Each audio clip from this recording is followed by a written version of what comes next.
Any idiot can draft a stud in the first couple rounds of the draft, but leagues are won with the decisions we make a little bit later on. Stick around because we're discussing 8 players outside the top 100 who can make a difference for your team this season.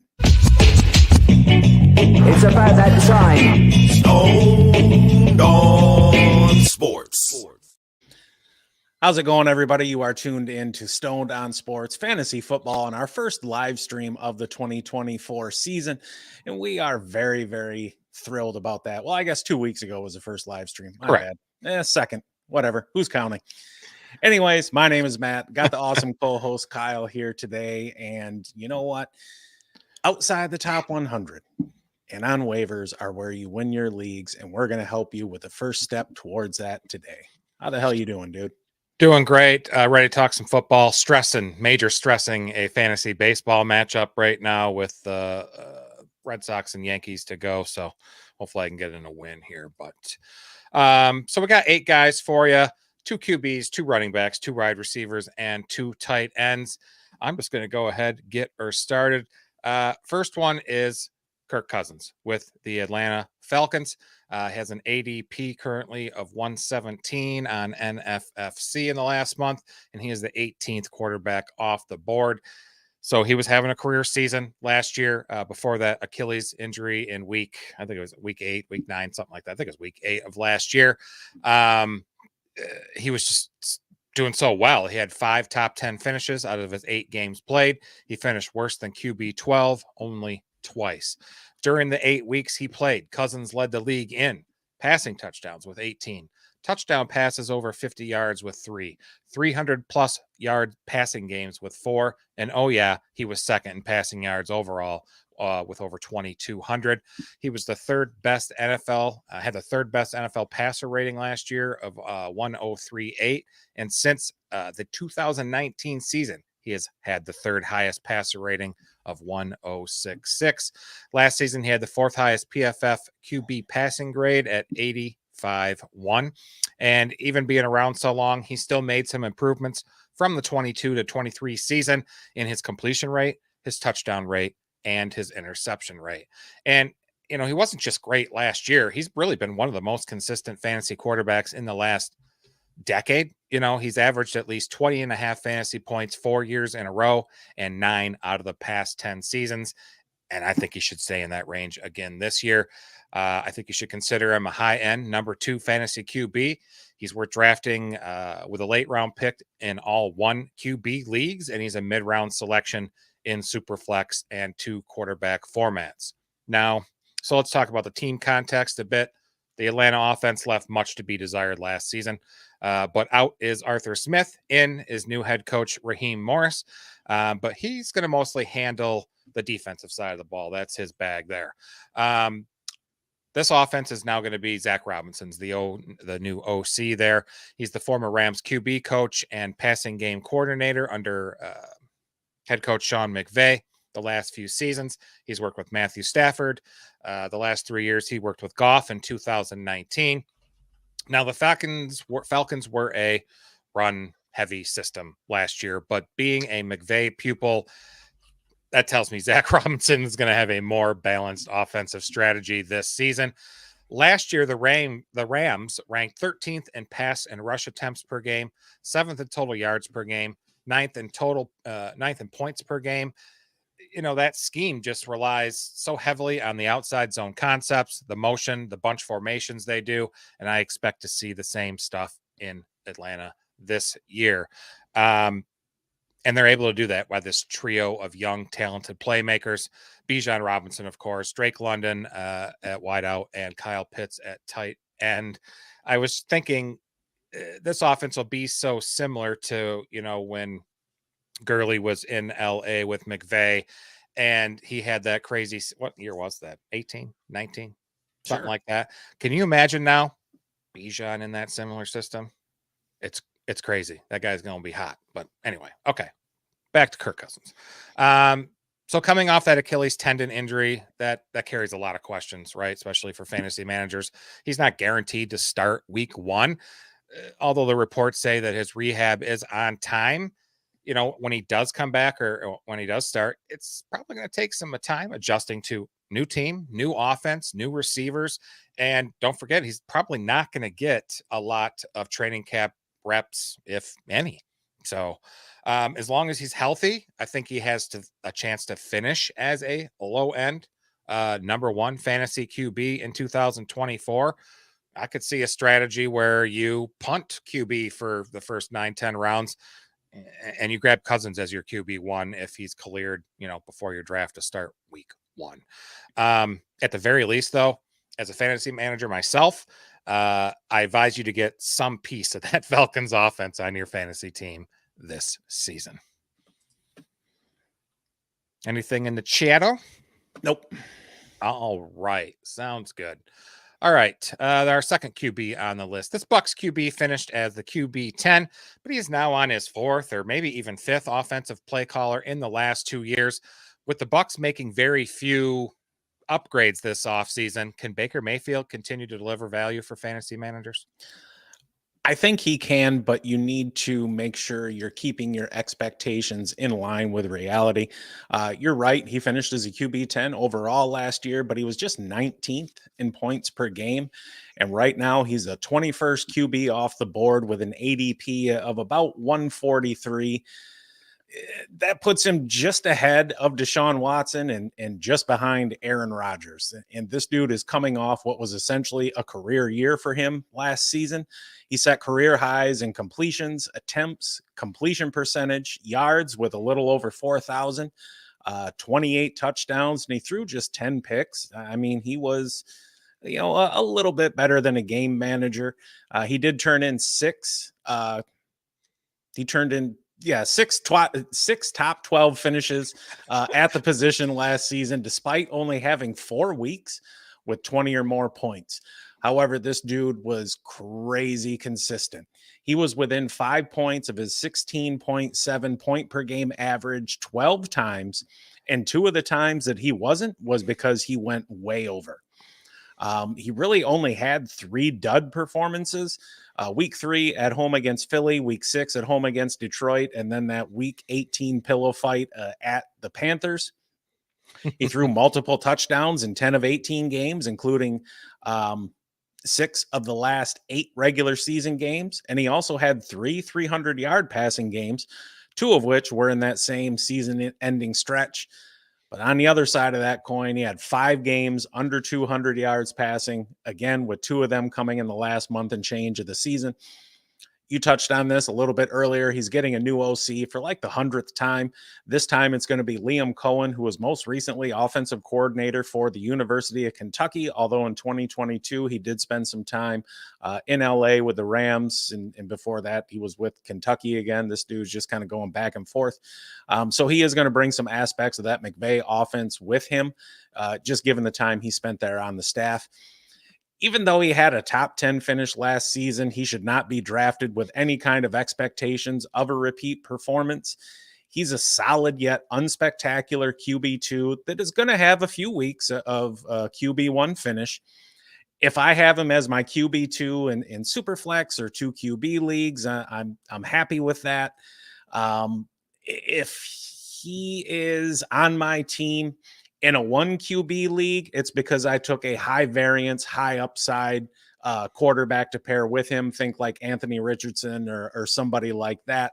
That way I can just kind of have him waiting in the wings in case of injury or underperformance or anything there. Thinking about the team, they still got Rashad White, who did a damn good job in the backfield there last season. They still got Mike Evans. They still have Chris Godwin. So there's some good pieces there. Just again, don't expect that top 10 finish. I think he'll finish somewhere in that like 15 to 17 range, but he'll have, like I said, a few decent weeks. Absolutely. Yeah, he was over 4,000 yards passing last year. Yep. Might not happen. I'm not going to count on it. No. But now we're going to head to running backs. And this rookie running back scored 47 touchdowns his last 2 seasons in college, including 28 last year. Now, all of a sudden, his coaches are referring to him as a clone of their incumbent running back, Kyren Williams. What can we realistically expect from Rams running back Blake Corum this season? Man, I think he's probably one of the best handcuffs in the entire league this season. Um, he has an ADP of 114. He's the 37th running back off the board. He was drafted in the third round by the Rams. And as Matt mentioned, he's a familiar name. He's a Michigan man, tore up the college level over the past 2 seasons. 47 touchdowns, as Matt mentioned, 45 of them on the ground. As far as comps go, for me, he's somewhere between a Justin Forsett and a Jalen Warren with less physicality. Okay. But this guy is a very high motor runner. His 40 time in the combine was 4.53. That's just slightly above average for the position, falling in the 60th percentile. Corum doesn't run with much of an upright gait and he's almost falling forward when tackled, but his balance is pretty solid for a guy his size. When holes are presented to him, particularly on the perimeter, he is able to commit. He's able to get up to speed and tear up the field. The one knock on him is he has some trouble in traffic. So despite his stocky build, he lacks some power on inside runs. And he also seems to have trouble identifying rushing lanes at times. And Matt can attest that hesitation cost him some yardage in his time at Michigan. The Rams running back depth chart as a whole is pretty damn encouraging for Corum. He should be able to beat out Boston Scott. He should be able to beat out Ronnie Rivers for, primary backup duties, which gives him even more value. Matt mentioned the incumbent. That backfield is led by Kyron Williams, who finished second among running backs in PPR points per game last year. And that scoring was really fueled by big volume. He averaged 19 carries a game and 4 targets per game. And I don't think that volume's sustainable for Kyron. I believe that's one of the reasons that Corum was drafted when the Rams drafted him. That's one of the reasons they grabbed him. So there is a lot of room for Corum to carve out a secondary role. What type of role that ends up being is hard to come by, because if Williams is as good as he looked last season, it might be tough. But I will say Kyron's is probably one of the biggest injury risks at running back this season. He's gotten hurt in both years. He's been in the league. Last year, he missed a handful of games. I know he missed 4 going on the IR with a high ankle sprain. So if that happens, Corum could be incredibly, incredibly productive if he's ever forced into the lead role. Even without the lead role, he could return some value, as a physical change of pace back with some goal line carries, sprinkled in. So I will say, if I'm a Kyron Williams owner, I would try to get Corum on my squad as a handcuff. Probably a good idea. Even outside of being a handcuff, I think he's going to make a little bit of noise this season. It might be towards the second half of the season as opposed to the first, but he's got some talent for sure. A nose for the end zone. All right. So another running back. So this Titans running back is out from under Derrick Henry's shadow, but unfortunately now he has a new teammate in the running back room in Tony Pollard. Man, if Pollard were to miss any time, does Tyjae Spears become a must-start RB1 every week? I think he probably would be. And even now, there's some value to him. He's currently the 32nd running back off the board with an ADP of 99.3. So technically not outside the top 100, but whatever. Pretty close. He's going just behind Jonathan Brooks, a rookie who's coming off a torn ACL, and Devin Singletary, who's going to disappoint a lot of people that draft him this year. All things considered, you look at his rookie season, and it wasn't that bad. He was in a complimentary role to Derrick Henry, but he secured the long down and distance and 2-minute drill role immediately, and he established himself as one of the best pass blocking running backs in the league, and that's going to keep him on the field. On the year, he had 100 rush attempts, gained 453 yards, and 2 scores on the ground. Had 70 targets, 52 grabs for 385 through the air with another touchdown there. That gives him 838 total yards on the season, averaging 5.5 yards per touch. He also showed some explosiveness last season. 13 of his 100 rush attempts went for 10 yards or more. He turned in 3 RB1 finishes last season as well, despite some inconsistent usage, we'll call it. That pass game was a mess at several points during the year. You had a rookie quarterback in there, and that entire offense just kind of looked out of sync for good portions of the season. And just as a testament to that inconsistency, he had 5 games with 3 or fewer targets and 5 games with 6 or more. And that's kind of a big spread. Yeah. However, they've got new head coach Brian Callahan coming to town, having been the offensive coordinator in Cincinnati for the last several seasons. Although we know like that's Zach Taylor's offense there, and he kind of runs the show. But still, he's been a part of several successful offenses, and he's bringing his father, Bill Callahan, along with him to coach the O-line. And Bill Callahan is one of the best in the business when it comes to that. That's, I think, really going to help that ground attack overall, and that improved running game is going to help with Levis's development as well. Again, you talked about it. He's going to be sharing the backfield again this season, this time with Tony Pollard. They've got diverging skill sets, so I think Pollard is likely going to do most of the early down work, although I think Spears' superior talent is going to help him to gain a greater share of the workload than what he had with Derrick Henry there. At the same time, like, don't expect him to just go off right off the bat, right? Because they're still going to try and massage things in and make sure that everybody's role is pretty clearly defined.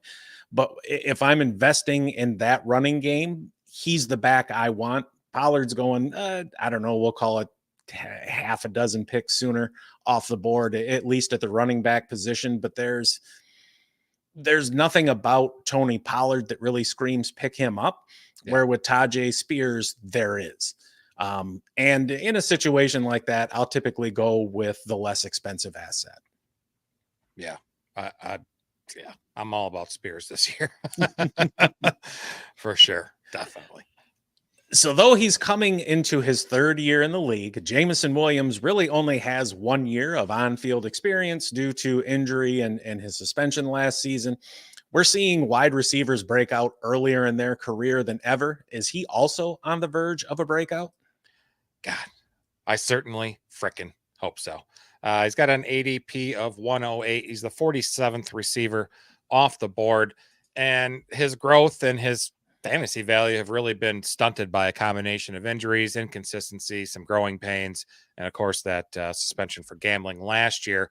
But Josh Reynolds is out. His 64 targets are up for grabs, and Jamel's expected to take on a larger role in the Lions offense with the wide receiver 2 position. Essentially his if he doesn't F it up. Last season in 12 games, he had 42 targets, 24 receptions for 354 yards, 2 touchdowns in the air, and 1 on the ground. He had that memorable rushing touchdown in the NFC Championship game. I think it was a 40-yarder. And the Lions were up 24-7 at halftime and then blew it and lost in the worst way imaginable. But anyway, still upset about that one. He's got upside written all over him. I think he complements the 2 pass catchers that are already there for the Lions. Amon-Ra St. Brown and tight end Sam Laporta. You got St. Brown working underneath, getting 3rd down grabs, moving the chains from the slot. Laporta in the middle, up the seams, and in the red zone, of course. And then you have Jamel to stretch out the field to be that deep threat that opens up room underneath for the other 2. After all, his ADOT among all wide receivers with at least 40 targets last season, Jamel was 5th in the league with 16.4 yards. So that man can stretch a field. And then, defenses are probably going to be, Laporta and St. Brown are going to get extra attention from opposing defenses. That's going to allow Williams in a lot of games to, torch some teams that try to, they're forced to defend him with one player. I think a lot of great things can happen with him this season. Recently, head coach Dan Campbell labeled Jamo as the team's most improved player this offseason during mandatory, training, whatever they're called. Why can't I think of what they're called?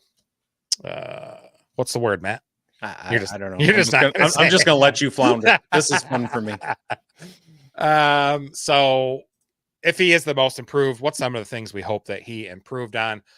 For one, I hope his drop rate. It was very bad last year. These are on target passes that are just fucking dropped by the receiver. He had the forced fourth worst rate out of 93 wide receivers in the league at 14.3%. However, his contested catch rate was awesome at 58.3. He ranked 8th in the league, which shows me some improvement as an NFL receiver. He's just so talented. He can just adjust his body, use his long ass arms to grab those passes. Dude was abysmal in yards per route run. He was 63rd overall at just 1.30. He needs to improve his route running. He needs to get a little crisper and, on the same page with Goff. It seems at time that Goff was reading the defense one way and Jameson was reading it another, and they need to get that fixed. Looking at some of the all 22 film from the last few regular season games, he was getting more open than I realized. And even as a Lions fan who watches every game with intent, you look at it and he should have been getting 5+ touches in those games, but with all the other skill position players, Monty and Gibbs and Laporta and ARSB, he was just fucking odd man out. I know offensive coordinator Ben Johnson is going to get him some more design touches just because he's so athletic and just how fast he is. Now, I don't think Jamel's going to see 100 targets. That's for ARSB. I don't think he's going to get 10 touchdowns. That's ate up by Laporta and Monty and Jahmyr Gibbs. Speaking of Gibbs, Matt, a shameless plug here for Matt. He did a great analysis of Jahmyr Gibbs on our live from 2 weeks ago. I'm going to drop that in the chat really fast because in case you guys missed it, check it out. All right, back to Jamel. Sorry, I got a little distracted there with Gibbs, but Matt did a fine job. In Dynasty, Jamel's worth way more than he is in standard leagues. But in redraft, I believe he will turn into a weekly starter in 3 receiver leagues. I would gamble on him having 55 to 60 receptions for about 800 yards and anywhere from 6 to 8 touchdowns. I think this is the year he matures into that, explosive playmaker that the Lions believe they were getting when they drafted him, and he's going to blow his previous career highs out the water. I would accept that. Yeah. Heck yeah. All right. Our last wide receiver here. This LA Chargers wide receiver now sits atop the depth chart and is the most trusted option for quarterback Justin Herbert in an offense deprived of weapons. However, there are 250 targets available from last season from players that have left. How was Joshua Palmer, an essentially forgotten candidate, able to deliver late round value in fantasy this season? It feels kind of odd calling the 60th wide receiver off the board with an ADP of 149 a target. Yet here we are. Last season in 10 games, and he started 6 of those. He had 61 targets, 581 yards, and 2 touchdowns, and he missed 6 games in the middle of the year. He still put together 2 wide receiver 1 finishes. He had 2 weeks with 100 or more yards, and he had 6 games with 7 or more targets. So, I mean, he was getting some love there. That Chargers offense, though, looked damn rough at times last season, and then they lost Herbert for the year, but he still managed to put up double-digit fantasy points in 5 games. That wide receiver room looks a lot different this season with the departure of Mike Williams and Keenan Allen. Just between the 2 of those, you've got 176 targets vacated. But Mike Williams only played like 3 games and screwed me along with several other folks who were counting on him. Hopefully he heals quickly. Obviously, he's not going to get all those targets, but he does have the best chemistry with Justin Herbert as a team comes into camp. I think Ladd McConkey is going to be his main competition for those targets. Yeah. And this is going to be his best chance at regular run and reps since 2022. Mind you, that was in a much different offense, though. But he's shown when he's on the field that he's a pretty consistent player. He's got a nice, solid catch rate. He can win in the short to intermediate areas of the field. And he had a healthy 12.28 yard average depth of target last year. So, he gets around. He's not just hanging around the line of scrimmage. We do need to be cognizant of the fact, though, that Jim Harbaugh is now in town and the offense is going to look a hell of a lot different than it has in years past. Run the ball. For those of you who are unaware, it's going to be very run heavy, but that doesn't mean they're just not going to throw the ball, right? Provided he stays on the field this season, he's got a great shot to lead the team in targets and receptions. And while that may not make him a wide receiver one, that will certainly make him somebody worthy of being run out there as a solid wide receiver 3 or flex option most weeks. It's really going to come down to Herbert's grasp of the new offense and his grasp of the new offense. I hesitate to call it simple because, just because it's not pass heavy doesn't mean it's, they're out there running the damn wing T or something like that. They're not Army. And Jim Harbaugh, for all his faults and quirkiness, he knows how to work with quarterbacks. And he has a fantastic quarterback there with the Chargers and Justin Herbert. And just for me, you look at Ladd McConkey, who's going right around pick 100, give or take, if I remember right.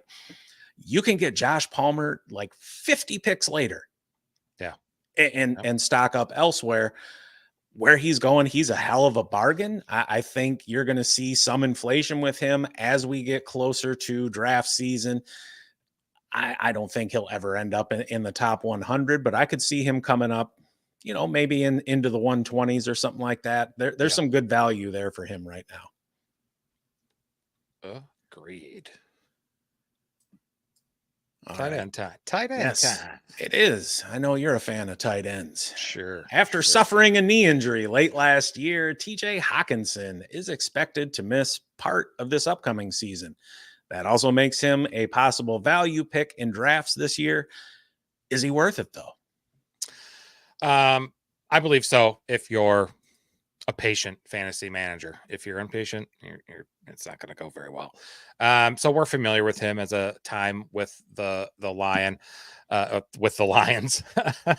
He has an ADP of 126. He's the 13th tight end off the board. In 15 games last season, 127 targets, 95 caught for 960 yards and 5 touchdowns. In fantasy, he finished as the tight end 4 in PPR leagues, despite missing those final 2 games. Matt mentioned the injury, tore his ACL and MCL in week 16, but he didn't undergo surgery until late January. They actually waited till his MCL healed. That healed on itself and then did it later. So weird. So there's definitely a good chance he could be on the PUP list or the injured reserve to open the season. You might not see him. Minnesota has a bye week in week 6, so you might not see him until week 7. But what a great candidate to draft in later rounds when other fantasy managers might be, too drunk or too high during your drafts to realize, hey, Hawk is still undrafted. That's when you grab him. He's a great injury draft stash. Grabbing him in, rounds 10 to 15 almost kind of feels like robbery. Obviously this is only good for leagues that have IR spots. I've heard of leagues that don't have IR spots. If you're the creator of one of those leagues, shame. Having a little fun. So Hawk had the 3rd best PFF tight end grade last year. He had the 5th best tight end in yard. He was the 5th best tight end in yards per route run at 1.89. He had just a 5% drop rate. But among all tight ends with at least 80 targets last season, there was 15 of them. His contested catch rate was dead last. Now, he is a chain mover. So if you play in a league that rewards points for first downs, he is even extra valuable. 50% of his receptions last year moved the sticks. And while last year's numbers might seem kind of like a moot point with the QB change, there were just 2 games where Hockenson finished with under 50 receiving yards, and he had at least 4 catches in all but 1 game. Now, new quarterback, right? Kirk Cousins is out. It's either JJ McCarthy or Sam Darnold. Who am I kidding? It's going to be JJ all the way. Sam Darnold is trash, right? So It's going to take time for Hockenson to develop a rapport with McCarthy. So some patience, like I mentioned, is required. I will say in college, Matt will agree, JJ had a great rapport with his tight ends, and especially a run heavy system there. Schoonmaker and Colston Loveland, those And guys, AJ Barner. yep, those guys really did well under JJ. So when JJ and Hockenson finally do get on the field together, they're definitely going to start relying on a lot of those 5-10 yard passes to start establishing some of that rapport, some of that rhythm. And I think Hockenson is certainly the beneficiary of that. He's been a difference maker when he is on the field, and he could be a difference maker for your fantasy team at the right cost. There's uncertainty with Kirk, without Kirk Cousins there in Minnesota, but fantasy managers, myself included, I'd be willing to take the risk. He's coming off the board as tight end 13. If you're willing to stream a tight end for as long as, roughly the first half of the season, and this has been done and can be done successfully, he could be worth it. However, I will caution you, do not take a top 12 tight end and Hockenson. You much rather use that capital somewhere else. Heck, Loud Boy heard stream, and I bet his ears perked up just thinking, right. What? I can stream tight ends too, just like pitchers? You can. It's fun. It's risky. Yes. All right. Our final tight end and our last player for the evening. So the split stats last year with Deshaun Watson on the field have some fantasy managers very nervous about this Browns tight end. Even with that small sample size noise, Matt, what kind of late round value can David Njoku give you? You know what? This dude, he's probably going to be one of the most polarizing tight ends in the league as we kind of progress towards and through draft season. And look, you can't deny what he did last year, right? He was the number 6 tight end. He was 7th in points per game. He played in and started 16 games. And this dude, just like Baker Mayfield, talking about career year, maybe last year was Njoku's career year. He set career highs in targets with 123, receptions with 81, yardage at 882, and touchdowns with 6.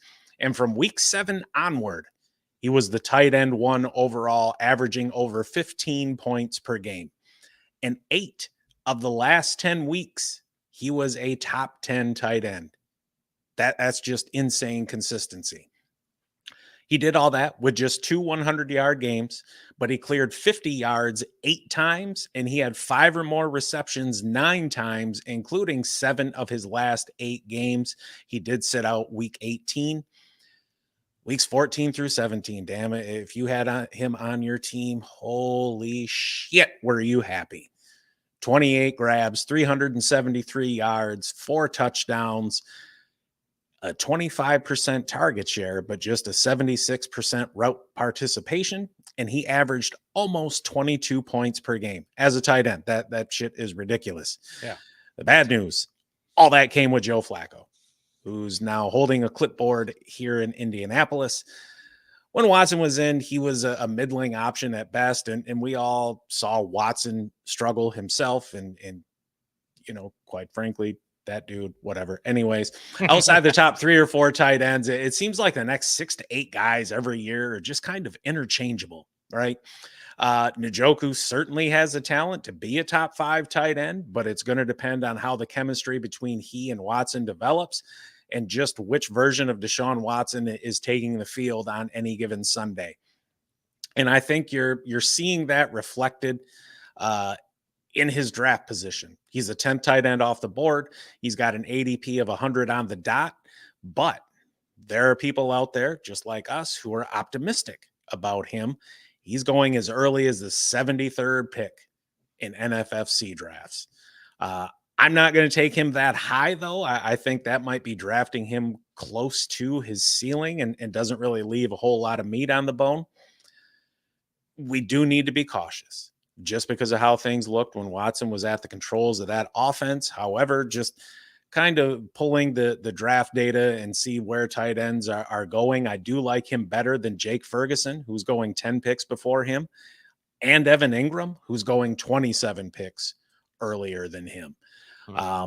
Ingram, he put up his career did. year last year. And generally, as a rule, and it doesn't matter what sport you're playing, baseball, football, basketball, hockey, track, whatever it is, you don't want to pay for a career year, and you don't want to pay for last year's numbers, right? However,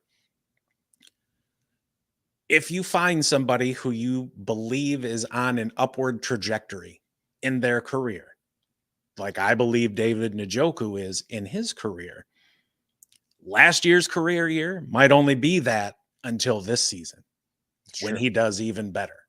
Yeah. Like I said, 73rd, too rich for my blood. 100 all day and twice on Sundays.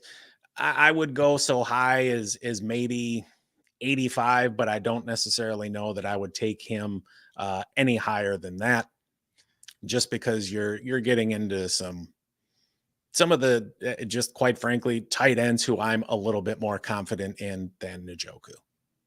Nice. I'm very interested now in playing fantasy track and field. Yes. I think that we should try and find a league for that.